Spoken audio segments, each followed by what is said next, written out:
Thanks everyone for joining me for another episode on the Travel Collective, where I share amazing people, travelers, and travel itinerary writers, tour leaders, people doing amazing things that aren't big box companies, but individuals like you and me that love our places and getting passionate input from the places we want to travel to. So, welcome, Chris. Thank you, April. Nice to be here. So Chris is with Typically Swiss Tours. It's his own company. So I just wanted you to take us back to, do you think you were born with the travel bug, or do you think it was kind of something you discovered a little later in life? Yeah, very important question, actually, April. Thanks for that. Again, um, I my background's in sports marketing. I came over from England. I'm English in 2000, and I worked successfully in the world of football for about 15 years, and was made redundant um, from a sports marketing operational role. Lots of organisation, working in World Cups and big stadia across Europe. And I was made redundant. I couldn't get back into the field, and I basically was trying to figure out how to like make a living and carry on. And it was very frustrating. And the doors back into sports marketing and football seemed to be closed. It's a niche field, so it was difficult. And therefore, I just basically did any job in the meantime to provide for my family. And one of the jobs I was doing was just basically, let's call it a transfer taxi role for a travel company for Oh, Viking, wow. actually. Oh, Viking, really? Yeah, Viking yeah, cruises. yeah, exactly. And again, a lot of the time I was just driving a Mercedes van, which ultimately I've got now, and just picking up people from Zurich Airport and driving them to Lucerne and back. It was very unsociable. It wasn't very well paid. And it was my wife actually that, gave me the kick up the Oh, backside basically, and basically said, well, why don't you do this? Yeah. And that's when in 2018 I finally felt, well, it's not going anywhere else. I cannot seem to progress, and I know the country. We've also got an Airbnb, so I knew a little bit about looking after customers, of course. And we bought a van. All right, I bought a van, and we put a website together with a company in the UK. And to some extent, right from the start, we were lucky in that we somehow managed to engage with some customers. And because of knowledge and because of the like run up to this, of course, I did some research and I, put together some routes, of course, and some itineraries. yeah. Um, I was able to, let's say, find some customers, and again, ultimately, and again, in a very simple sentence, which covers a lot of bases, April, show them this beautiful country. And again, that is the starting point. This country is absolutely beautiful. It's stunning. It's breathtaking. I could use so many superlatives to describe this country. It's not necessarily about me, but there is a part that's about me and what I do. But people come to this country to experience the landscapes, the countryside, the culture, the vistas, the views, of course, yeah. And that's why I think with a degree of, like, say, marketing and website, etc., and some recommendations and some contacts with hotels, which again fundamentally is what I've done and what I did do back in the day. I was able to get some customers who very kindly, let's say, first of all, spent some time with me, and I was able to show them just some majestic parts of this unbelievable country in comfort, and give them my take on the country. Again, remember, I was in the country at that point for 18 years, so I got a Oh, lot of yeah. experience about the culture and the customs and the languages, etc., etc., and I knew where to go. And again, having a nice van obviously helped, of course, and taking them to nice places for restaurants, etc. And they're obviously in nice hotels, of course. Switzerland is an expensive country, as you Yeah. probably know, and your listeners do know. It is an expensive country. It's worth every penny.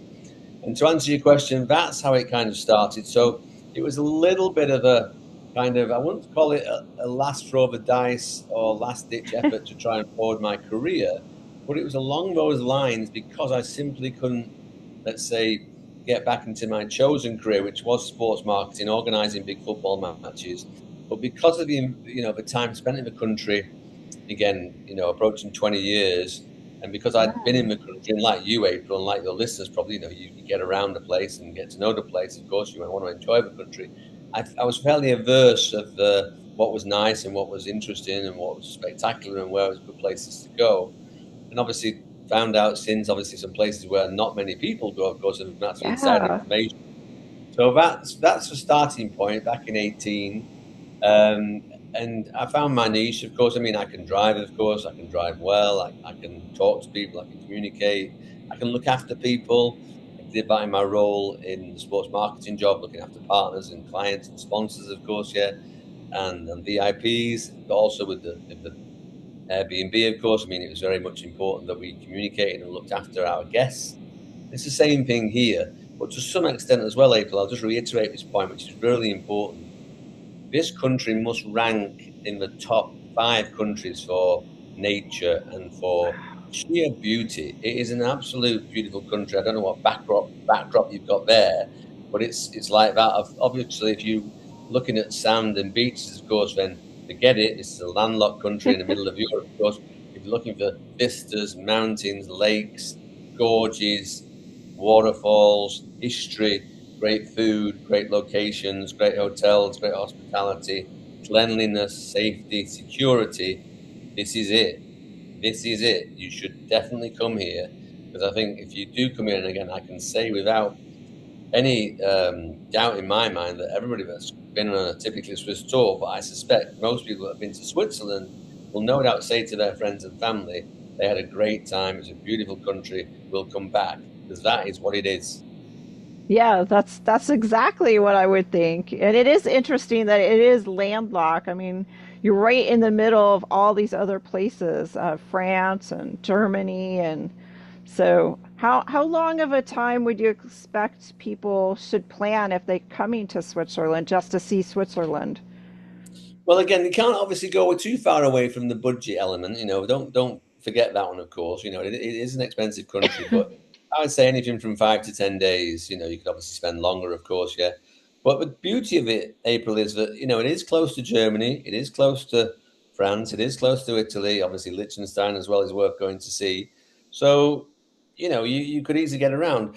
You could easily get from Zurich to anywhere in Europe, of course, within an hour or two, of course. Zurich's got, many, many airlines, of course, as is Basel, budget airlines, Ryanair, EasyJet. But again, if you wanted some time in Switzerland, I would say minimum 5 days and, 10 to 14 days is a good period because even though it's a small country, there's lots to do and see. Again, that said, of course, if you're a city type, you want to be going to Paris, Barcelona, London, Dublin, Prague, etc. Zurich is the closest you get to that. But if you just wanted beauty and some great walking trails, if you're a walker, of course, it's paradise. But if you like to get around the country, whether that's by car or by rail, you've got an abundance of places to go. And, 10 to 14 days is a good period. Yeah. Yeah. Tell me a little bit about the different seasons in Switzerland that people might consider visiting in. Well, first of all, the weather here is a mountainous climate, of course. It's a mountainous environment, of course. And again, as a cliche, but it's fairly true as well, April. You can get all 4 seasons in one day. In Okay. one day. In one day. It doesn't happen very often, of course, yeah, but you might get one or two, of course. The weather is interchangeable. But each season has got its own merit and its own beauty. And, depending on what you like, of course, let's say, if you're a skier, of course, you don't come over in the summertime. You're going to come over in those No. winter months, of course, yeah. And you can ski in a number of places from Engelberg to St. Moritz to Verbier to Titlis. There's many, many places, of course, which are really famous, of course. So Cloisters is another one, of course. Davos is another one, of course. Yeah, and then these places are again very historical and very charming. And again, if you're a skier, again, I forgot Zermatt. Zermatt, of course, near the Matterhorn is a great place to ski. Great place to ski, of course. Some of the actual facilities and the views are stunning. Are absolutely stunning. And the winter time, but when there's snow on the ground, it is a bit Christmas card-ish, of course. Yeah, it's like that backdrop behind you, of course. Yeah, and it is a very pretty place. You wind it forward, of course, you get to the spring, the flowers come out. A lot of ladies like walking in the mountains on hikes, of course, and checking out all these mountain flowers. Of course, that's when the country starts to come alive. Of course, the weather obviously increases in temperature. and people can get out a little bit more, of course. Yeah, summertime is a great one for the lakes. Jumping in a lake, jumping in a Swiss lake is an absolute joy. But it's very refreshing. That's why people gravitate. We gravitate in the mountains in the wintertime, of course. We gravitate towards the lakes in the summertime. Crystal clear lakes, cobalt blue lakes, absolutely joyous, a wonderful experience, refreshing. Can be a bit nippy for Americans, of course, yeah. But get to about 22 degrees Celsius, 70 degrees Fahrenheit, and it's a nice experience, especially if it's a warm day. Of course, best place to be. Obviously, get to the fall or autumn, as I call it. Again, great time to do some hiking. The foliage, of course, gets to like New England and Massachusetts and up there, of course. Yeah, you get all your browns and your oranges and your yellows, of course. So as you can see, every single month of the year, subject to the weather, of course. It can be cold, it can be wet, of course. Let's not be honest. Let's not fool ourselves. The weather is very changeable, and some days, especially in the wintertime, it can be a bit dreary, of course. I'm being honest with you. It's not. This is not San Diego. It's not Spain, of course. Yeah, but again, it's a very interesting country in terms of the weather. And again, as I say, all four seasons hold, a degree of charm and beauty and welcome for whatever you're looking for. Basically, I recommend all year round to come. Various cultures and customs throughout the year. But if you wanted like a bit of sun on your back, you're looking at say June, July, August, September, where your temperatures are getting on the high side, degree of sunlight, of course, and obviously some warmth and some heat, which is what I think most people want. Yeah, yeah, exactly. So talk a little bit about are there price differences associated with coming at different times of the year, or not so much? I mean, some places it's pretty much if it's expensive all year round, but other places Yeah, have certain months where you might, get a little break as far as pricing. yeah, I think you're right. Again, I don't know this subject area so well. I mean, from me personally, my kind of, let's say, costs or prices are the same throughout the year, and we tend to find places to go wherever and whenever the season is. There's places of interest to see. In terms of hotels, yeah, I think, but again, they call it like shoulder seasons, of course, yeah. So I Yeah. think your seasons around Christmas time, and obviously the summer months, probably mainly from May to September, will be the highest. And obviously those shoulder seasons, especially in resorts like Zermatt, Uh, the likes of say October, November, and maybe March through to May. Subject to the ski season, of course, yeah, because the ski season obviously is very popular. So it depends where you're looking at. But I think price will fluctuate subject to where you are. Obviously, the booking mechanisms are very sophisticated these days. You can easily find that out. Of course, what I would say, of course, is if you are coming in the peak months, let's just say again April through to September, you're wise to book as early as possible because places do get booked up, and I suspect that's when the prices would be highest. Yeah. yeah, exactly. So tell us about what foods you think are typically, because I'm not really familiar with what foods are Swiss. All I think about is chocolate and cheese. That's about, which that doesn't make a whole meal. Well, I think you've got to like put it in perspective. Of course, if this isn't in the middle of Asia or middle of South America. Of course, we're in the middle of Europe, so it's Western Europe to some extent. So it's Western type of food, of course. Yeah, and obviously remember that Switzerland is a very developed country.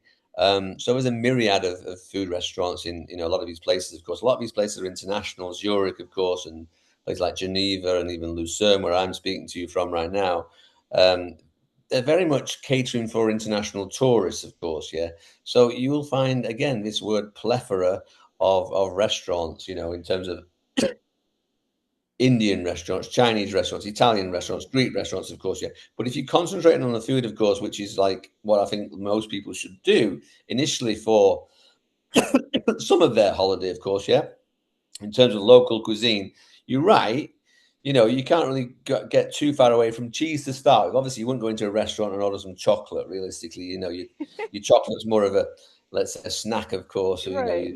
more of a treat, of course. Yeah, but we can talk about that later. But in terms of cheese, obviously, the two words you want to start with, of course, April, are cheese fondue and raclette. Now, again, if you like cheese, brilliant. And then again, I would encourage anybody to like, take a cheese fondue. And again, obviously for the Swiss, it's pretty much let's say an October through to March dish. It's a winter dish. It's quite heavy. It's a warm dish. Of Yeah. course, if it's a nice day, you won't find many Swiss people eating fondue, but it is served in many restaurants across the length and breadth of the country. And it's something I would always say to people: share it. Don't have one each, but share it. It can be a little bit samey fondue, of course. Bread, cheese, bread, cheese, bread, cheese, of Oh course. Yeah, yeah. but it's delicious, and again, it's something which I would recommend. Just one thing to be careful of course, and again, I always say this to guests. Make sure you don't drop the bread into the cheese. That's a big faux pas. And the one Right. that I go with, which is what I've been told, is if you do drop the bread into the cheese, it's, as I say, that's a big mistake, and it's like a big faux pas. They say it's bad sex for 7 years. So whatever Right. April, whatever you do, if you're having fondue, don't do that, because that could be not the most pleasant experience, of course. Whether it's true or not, I'm not so sure, but don't do it in any case, yeah. And the other one, of course, is raclette, which is similar, as it's a cheesy dish, and it's basically cheese which is put under a stove. There's a couple of contraptions which actually, melt the cheese, but the idea is you melt the cheese and put it onto some boiled potatoes, and then garnish it with pickles or spring onions or gherkins or pineapple or ham, etc. It's a Oh bit my more gosh. variable and a Yeah. bit more varied than, say, fondue, of course. So that's a good one to do as well. As well as that, of course, as rosti, which is like a hash brown. You can garnish that with a fried egg or ham or cheese, etc. A big hash brown.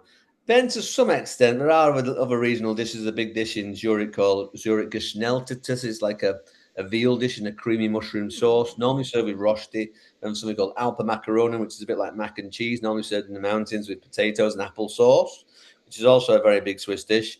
And there's one or two more, but in general, they're the big ones. And you'll never get too far if you're in a Swiss restaurant, from chicken, from steak, from fish, from soup, from salad, of course. Yeah. So anybody that's got any concerns about Swiss food, they shouldn't have, because it's a big variety, big menus to choose from, and obviously, for your average Swiss restaurant, there's an Italian, there's a German restaurant, there's a Swiss restaurant, there's a French restaurant, there's a Oh Japanese wow. restaurant, subject to where you're going. Food's a big deal.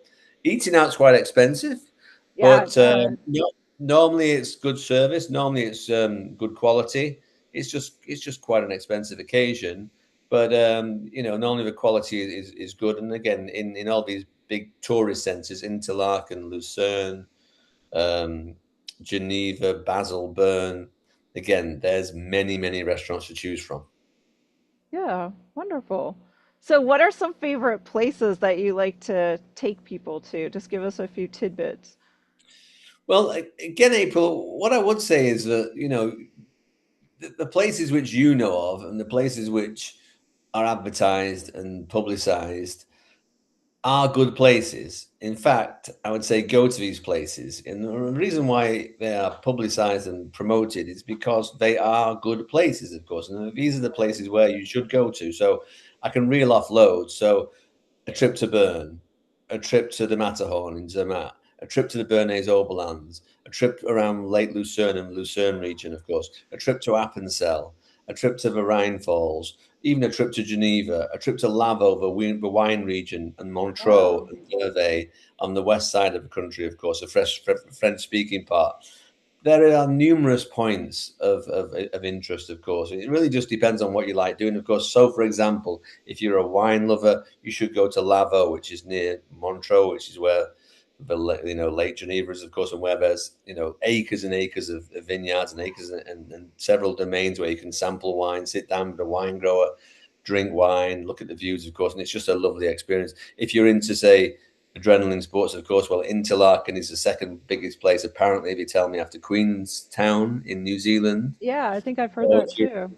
if you're a hang glider, if you're a paraglider, if you like, bungee, if you like canyoning, if you like zip lines, of course, and that's all out of Interlaken. If you want hiking, there's hiking everywhere, of course. There's an an abundance of hiking trails, as you can imagine. There's 60,000 kilometers of hiking trails across Switzerland, of course. Yeah, if you wanted sheer beauty, of course, then I would say Zermatt is a beautiful place. For the Matterhorn, of course, you obviously got to watch the weather. Of course, the weather can be a little bit variable. Of course, you need to just be aware of that. Yeah, and then all around, especially in the southern part of the country, which is where the mountains are, of course, on the southern side of the country, going from Lucerne southwards, of course, yeah. there's just again this word plethora of hiking trails, cable cars, small villages, beautiful vistas, activities, etc., restaurants, hotels, spas. So what I'm saying is from Geneva in the left or the west to Appenzell in the right, from Zurich in the north to Zermatt in the south, there is, I call it, April, I use this word a lot, I call it like a Swiss smorgasbord Oh, of that's interesting. Yeah.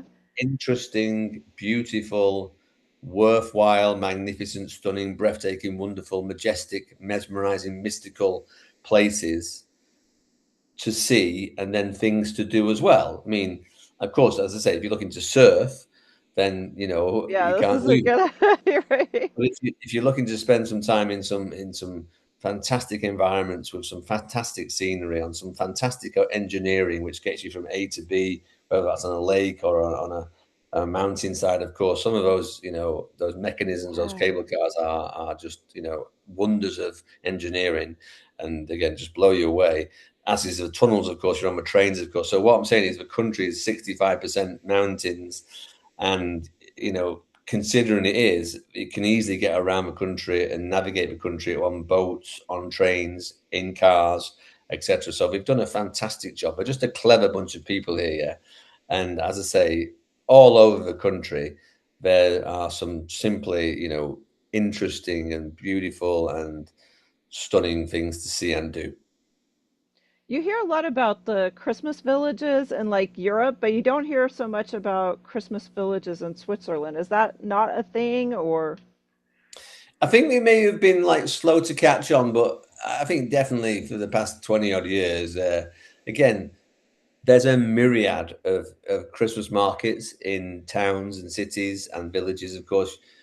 Probably most towns would have some kind of Christmas Oh, wow. market on at some point, late November through to Christmas time, of course. Yeah, there's in situ Christmas markets in places like Bern and Basel for a good 4 weeks Oh, leading up to wow. Christmas, of course. And they're very good. Again, they're safe and they're very kind of well organized and really quaint and decked out with lights, etc., etc.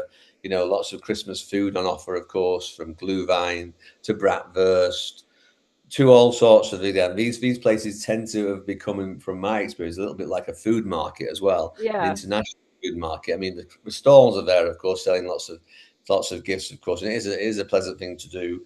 They're quite samey, of course, but each one has got a degree of charm, of course. I mean, the ones which are like in stations, of course, like Zurich main stations, a little bit synthetic, of course, not very authentic, a little bit man-made, of course, in these wooden chalets, of course, and the gifts, in my opinion, are a little bit, let's say commercial, if Right, that's right. a word for that. But it's a great time of year to come and experience Christmas time, and especially if there's a bit of snow on the ground, of course, as well. Yeah, that is a very nice. But again, Christmas markets, yeah, everywhere, and you'll have no problem in finding Christmas markets from early November right on through until Christmas time. Oh, that sounds amazing. Yeah. And I'm sure that's an area that people are, something different if they've already experienced the Christmas markets in the other parts of Europe to consider coming to Switzerland then. And Yeah, I think there's a degree of similarity there, April, between Christmas markets in Austria and in Germany, of course, even the ones in England and wherever. They've got obviously these pine huts, of course, and they yeah. tend to sell with glühwein, etc. So there is a degree of similarity in that sense. It's probably a quieter time of year, realistically. As I say, early December, of course. That's something. But obviously, the winter, it can be quite cold, of course, and it can be quite dark. It can get dark, about 4 or 5 o'clock in the afternoon in those dark winter days, of course. But the Christmas markets, I would say, are a very big draw for a lot of people. I know a Viking do a Christmas market cruise down the Rhine, actually. So I think by the time they've got to Switzerland, people, I think they've probably seen enough Christmas markets. Yeah. Yeah, that's true.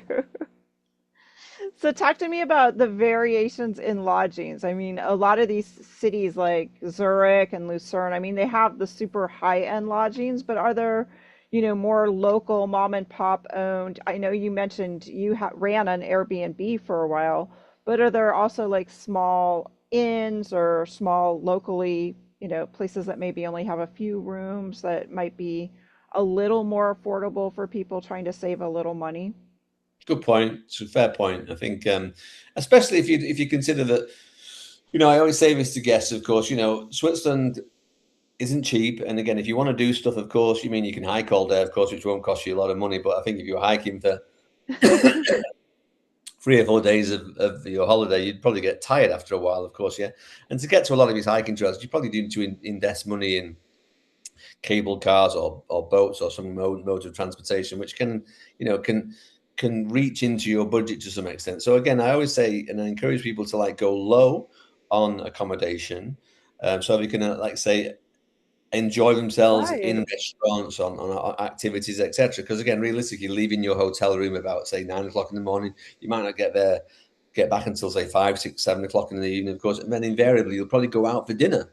You'll go Right. out, Yeah. so again, that's my take on these big hotels, of course, where you can pay obviously a lot of money for not a lot of time spent there, of course, yeah. But again, Switzerland, again, the starting point on this one, April, would be tourism and when it started in Switzerland. So, it was in about the 1850s, 1860s when the English were the pioneers of tourism. They came over to climb the mountains, to try winter sports, of course, and to actually convalesce from this horrible industrial air in the Right. UK, industrial revolution, to come over to Switzerland, of course, which wasn't like that, of course. It was very much still a rural country, but air as it is now is still clean and fresh, of course, yeah. So the English were the ones, and obviously to cater for all these English people, there needed to be some kind of accommodation, some kind of hospitality. And that's where hotels started to spring up, of course, yeah, and mountain railways, etc. A big one for you was 1871. Mount Rigi was the first cogwheel railway that went up to Mount Rigi, of course, yeah. And again, that's proven very popular, of course, over the years. It's still going today, of course, yeah. And to answer your question directly, there is a big choice of accommodation. So Hmm. I'm not even sure if there's one-star hotels, of course, but there's probably two-star, definitely three-star hotels going up to five-star, of course. And again, some of the five-star hotels, which I've picked guests up, of course, from, are extremely five-star and extremely expensive. So if you go down that scale, of course, you obviously you go lower in quality. But again, what I'm saying is a three-star hotel in Switzerland, they say, is like a four-star hotel in Germany and France or Oh, England. So interesting. the quality is very good, of course, yeah. The prices, of course, yeah, one more time, it is an expensive country, but you do get quality.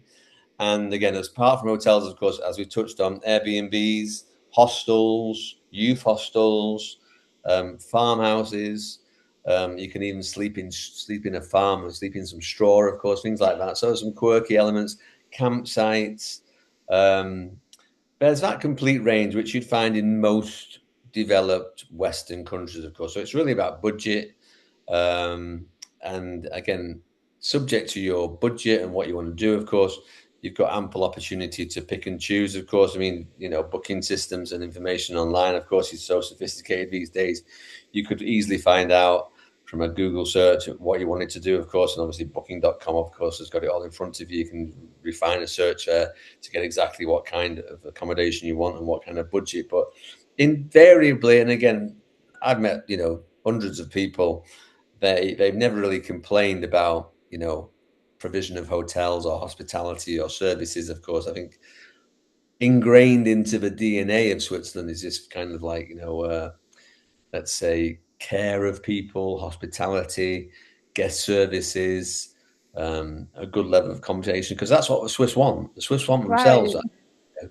and they travel, and I'm sure they, are very keen on making sure that, they find decent places, of course, and then that's what most hotels offer. And again, just to back that up, of course, it's about must be at least 10 hotel management schools in Switzerland where Oh, really? international Oh, wow. international students come to Switzerland to learn all about hotel management, of course, and then go back to their respective countries and obviously put into practice what they've learned in Switzerland. So, but the standard of accommodation and the standard of service, standard of food is excellent. Obviously, there is a price to pay. I shouldn't really keep mentioning that, but again, I think it's just good to know Oh, yeah. that there is obviously an element of cost involved, but I think to some extent it's worth every penny, or in this case, Swiss franc.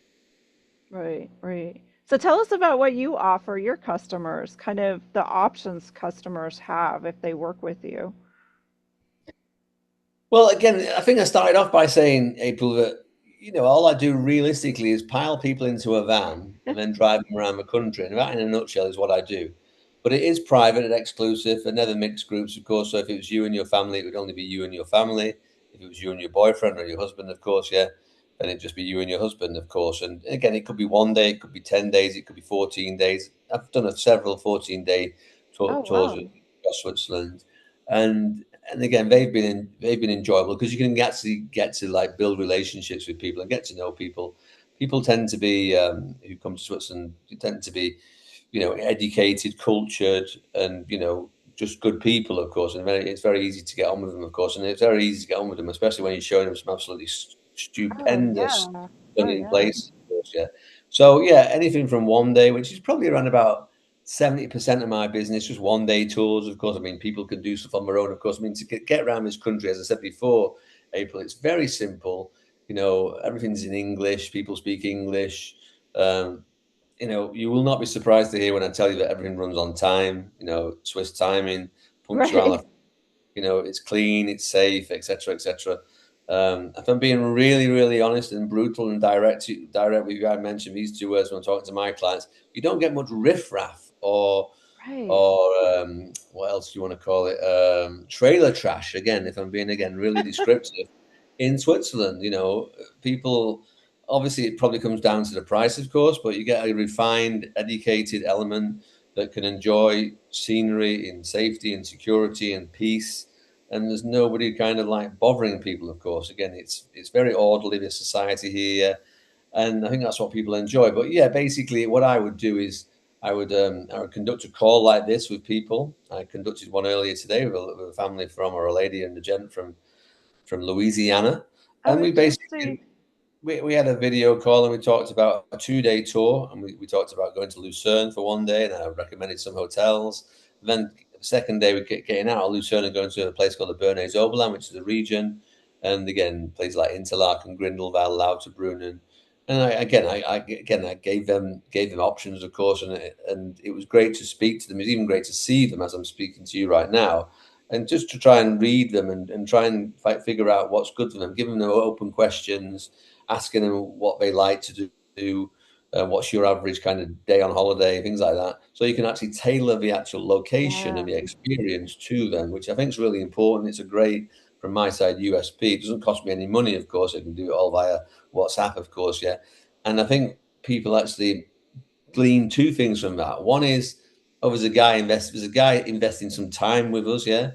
And secondly, he knows what he's talking about. He's actually Right. given us lots of information, probably even too much information because it probably bamboozles them, maybe, of course, yeah. But it gives them choices, it gives them options, and they can then think about it. They can go away, look it up, of course, and then change their ideas or modify their plans, of course, yeah.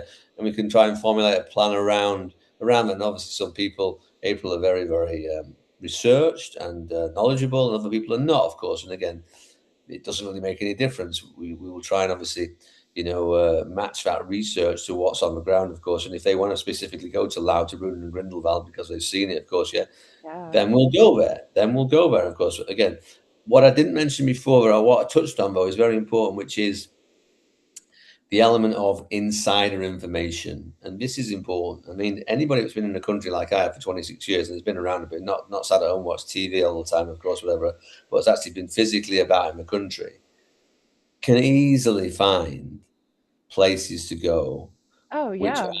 discovered and which social media has not got to yet, because it is only a matter of time before these places get found out. And again, places like Lauterbrunnen and Grindelwald become very, very popular and just get very, very busy, of course. Yeah. So I think it's a mix of those places where people should go. Let's be honest, say, for example, Zermatt or Lucerne or Jungfrau or Lauterbrunnen. Then the places which are, let's say, hidden and the insider knowledge, which again, I think people like that. People Oh, of prefer, and course. Yeah.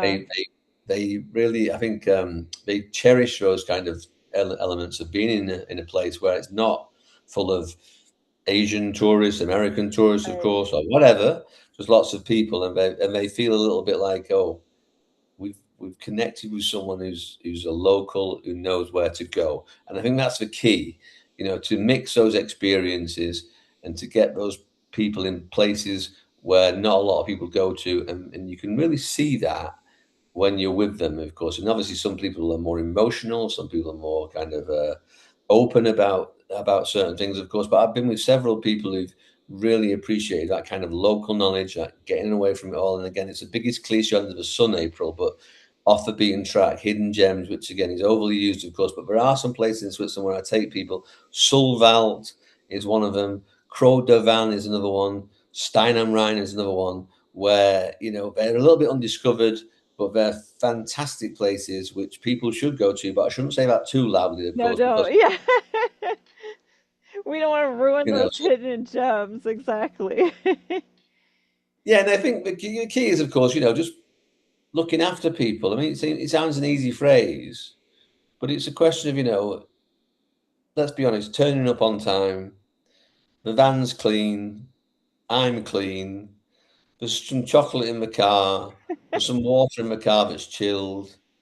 We go kind of like where you want to go to, offering them places along the way, offering some choices for lunch, maybe taking them from some really cool restaurants, which again are local restaurants, local food, knowing the people in the restaurant, knowing the people at the cable car, people acknowledging that I'm there, possibly, finding a table in a restaurant which is booked, Right. etc. It's giving the impression of confidence to the guests that they're again with somebody that, to some extent, it sounds a terrible cliche, but it's a bit like you probably. You know obviously what you're doing. Of course, you've done it for probably a few years, etc., and therefore you're good at it. I think if anybody is conscientious and diligent and committed and enthusiastic and, let's say, wants to give people value, then all that comes together. And it's a nice day. You take them some nice places. You drop them back. After a good long day, they can only really get out of the car, and they can only really say to you, Chris, thanks a lot. We had a good day. Right, right. So that's what I try and do. And obviously, you can inject a degree of sense of humor. I mean, the British sense of humor, of course, goes down well with Americans, of course, yeah. And again, it's an interesting one, psychological, to actually try and connect and push boundaries and, of course, tell a few stories and tell the odd joke, of course, when you know that it's a safe environment, of course, and things like that. So it's about psychological, I won't call it profiling, but some people, I mean, I'm friends with many, many people that I've took on tours, through Facebook, of course, through WhatsApp. I'm still in touch with them. And I've met about 5 or 6 people around the world, a couple in Singapore, a couple in America, that I've been on tour with. And again, over a course of a day or 2 days or 10 days, of course, you can get to know people. I know about 5 or 6 people have returned Oh, and I done more bet. tours Yeah. with me. And again, I think to some extent it shows a degree of um, quality and care and just enjoyment, which is what it's all about, of course. I mean, I'm not driven by tips, of course, but again, I'm been very lucky that people have Right. passed me some tips, of course. But realistically, the starting point in all of this, April, is the country itself. I just add on the cherry on the top to some extent, and make sure we can get there safely, in comfort, in privacy, get to know them, look after them, and again, just simply show them the best parts of his country. Because if you're a normal person, you can only really appreciate the best parts of his country in a very, very positive way. Which again, you'd go back to wherever, and you tell your mates, you tell your friends, and you can live with those memories. So that's important. Yeah, and it's very rewarding, I'm sure, to you as well. And it's that sense of discovery. I mean, the fact that you moved there from England, I think that in itself is a great point because everything was new to you at one point and you're still discovering or you know about, a new local restaurant that pops up or a new little shop that might cater to, whatever someone's interested in, whether it's wine or chocolate or books or whatever it might be, you're able to suss those things out. It's that sense of discovery and excitement that you still have about this place that you now call home. Well, yeah, I mean, the job I had back in 2000 was a great job. I miss it. Again, I was managing people, I was training people, I was working in a team of people, of course. So I miss that element. So I've not got, colleagues, but I've got clients, but these are very much transactional, you could say. So I Yeah. do miss that element, of course. Yeah, it's only me, but I've got no boss. I am my own boss, so that's a great advantage, of course. Yeah, and you're right. It is a learning process, of course. I mean, I could go to the same place 5 times in 5 days. Yeah, but it's just different experience for different people, of course. Yeah, so that in itself doesn't bother me because again, family A has not seen it, and neither's family E or B Right. or C or D, of course. But it's always good to go to different places and learn things, of course, and obviously get to know people. I always try, from a financial point, to make it easier for people, of course. So if I get discounts from cable cars or chocolate factories, I'll always pass them on to people, of course. So it makes it a little bit easier. I mean, some people clearly, no doubt, are on a budget. You've got to fly here. You've Yes. got to stay here. You've got to eat here, and you're paying for a tour of well, costs will add up. So, I'm conscious of that, of course, and I think guests appreciate that as well. Any kind of some people don't, of course, because again, it doesn't really matter, of Yeah. course, yeah. Right. But that's just the way it is. And again, if I can, there's a girl who's just moved from Victorinox, the knife manufacturer. There's a shop in Lucerne. She's called Sue. She's a Chinese lady. She was a manager there. She's just opened up a souvenir shop. And again, I'm not saying that people want to buy fridge magnets and caps and plates, etc. But some people do. Some Right. people do. And Right. I'd take him in there. Of course, she's the most friendliest shopkeeper, former manager of Victorinox, where you can also buy pen knives. Of course, yeah. She's the most friendliest shopkeeper in the world. You'd buy things off her even though you didn't want them. You know what I Right. mean? And Right. Yeah. Exactly. so things like that are important, and any kind of like new restaurants or new experiences, I'll always like add them into the itinerary. And if you want the brutal truth, of course, April, I'll always add them onto the smorgasbord. Oh yeah. Definitely. Right.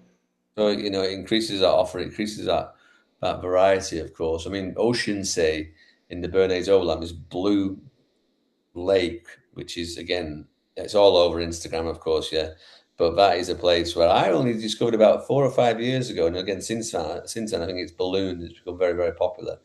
And if you get it at the right time, again, these shoulder seasons of say, let's say April, May, and then September, October time, um, away from the school holidays, then Oh you yeah. can you can enjoy it, of course. Otherwise, it is pretty busy. But you know, the trick is, of course, of finding these places which aren't so well developed, of course, yeah, and getting people into there. But I think to some extent, if you can time it right, of course, some of these places which are iconic, which are breathtaking, and again, let's just say Jungfrau, the Matterhorn, Lucerne. If you come into Switzerland, you've kind of like got to go there. Yeah. Exactly. Right. You kind of got to at least check it out. Right. I always say, but it's a bit like going to New York and not seeing the Empire State or the Statue of Liberty, of course. You know what I mean? So it's the same thing over here. You've just got to be wary of, quite a lot of people. But it's not, I won't call it mass tourism. It's not like I don't know, a Buckingham Palace or the Louvre, but I think it's slowly getting there because it's becoming a location because of like airlines and let's say people earning money, of course, and wanting to see places. It is becoming, I think, a popular location. I think Swiss tourism numbers from around the world have grown since the end of COVID. They've beat pre-COVID levels, of course, and I don't think that's going to change so much. Right, right, exactly. Well, this has been really enjoyable, Chris. I've really enjoyed chatting with you. Tell everyone again the name of your website and how best to connect with you, and maybe how far in advance if they're planning a trip to that they might want to consider having a conversation with you. Well, again, first of all, April, thanks a lot. It's been very easy to speak to you. You're good at what you do, so thanks a Thank lot. you. Yeah, my company's called Typically Swiss Tours, and it can be found at www.typicallyswisstours.com. That's all one word. There's a link to a info at. There's also, I think, a WhatsApp number on there or a phone number. I'm on Facebook, of course, probably on Instagram as well. I mean, there's too many to mention. but it obviously it helps, of course, and you know the referrals and the links and the inquiries come from all sorts of directions, from hotels and from referrals and from TripAdvisor, of course. Yeah, there's a really cool link on TripAdvisor, which again, if I'm really blowing my own trumpet just for 1 second, April, Yes, I think please. there's 425 excellent five-star reviews on there from Oh, 426 wow, that's reviews. amazing. Yeah. Very proud of that, and I'm very grateful that people took the time to actually to fill that in. And what I'd always do, I'd get back to you within hours, and I'd always try and conduct a video call with you and discuss a potential tour in Switzerland, and really try and find out what you want and where you want to go, and personalize it as much as possible, and also get to know you. So you know the ice is broken so that if you do come, whatever it is, 4 or 5 months later, which again, realistically, it sometimes needs to be that distance ahead of Oh, time, yeah, it gets definitely. busy. Again, there's sometimes a bit of flexibility, of course, but depends when. But I would say the sooner the better. Um, you know, we can obviously organize and plan a tour, which again, it wouldn't be a case of, you know, you ringing me up in January and then your tour's in September. That'd be the end of it. No, I do send out a newsletter every 2 weeks, which again just contains interesting factual information, some stories and some photos and a competition and some interviews with some Swiss personalities in the tourism industry, from Martin Niedecker, the CEO of Swiss tourism, to people who own and manage chocolate factories or cheese factories or cable cars, etc. You'll probably get the odd WhatsApp from me. And again, if you want to contact me, of course, you can always do that and talk about any plans. Of course, that's what I've been doing today with people from all over America. And yeah, I mean, I'm all about engagement and getting to know people. So when the actual day comes, it goes well, it goes easy, people are relaxed, people are in a nice environment, of course, yeah, and they can simply and most importantly enjoy their day in Switzerland. Yeah, that's fabulous. Thank you so much, Chris. And again, typically swisstours.com. April, again, thanks a lot. It's been a pleasure. Yeah, again, as I say, you do this very well.